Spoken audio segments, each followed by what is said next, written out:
हम आपको अपने पिता की बात बता रहे हैं। हमारे पिता जिस दिन हम भागे उसके 3 दिन बाद हमको पकड़ा गया। खोजबीन सब शुरू हुई तो 3 दिन बाद पकड़ा गया कि एक गोरा लड़का है वहां जंगल में देवी के मंदिर में रह रहा है।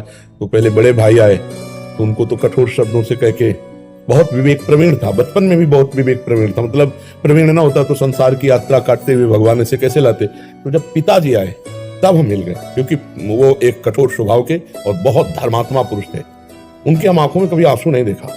बहुत ही दृढ़, सर्दी गर्मी भूख प्यास सब बर्दाश्त करके संतों की सेवा करना, गृहस्थ एकदम किसान आदमी ऐसे। तो जब वो आए तो हमारे मन में आया कि मारेंगे अगर हम आंख खोलेंगे, बात करेंगे तो उत्तर हमारा मानेंगे नहीं है, और इनकी हम अवहेलना कर नहीं सकते। तो आंख मूंद के बैठ गए। जो ही देखा पिताजी आ रहे तो आंख मूंद के बैठे। वो नजदीक आए अपने स्वभाव, उठ खड़ा हो, नहीं खड़े, खड़ा हो, नहीं खड़े।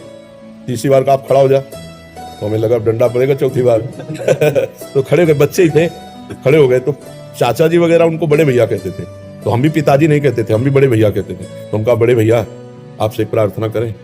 उनका बताओ, हमका ये जिंदगी भगवान के नाम है, आप चाहे काट डालो ना घर जाएंगे ना आपकी बात मानेंगे।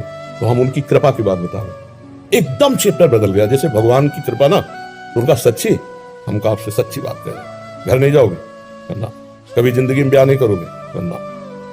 पूरे खड़े हो जाओ, खड़े हो जाओ, ऐसे छाती से लगाओ, कहा राम राम राम, 3 बार ऐसे छाती से कहा राम राम राम, ऐसे कहा जाओ।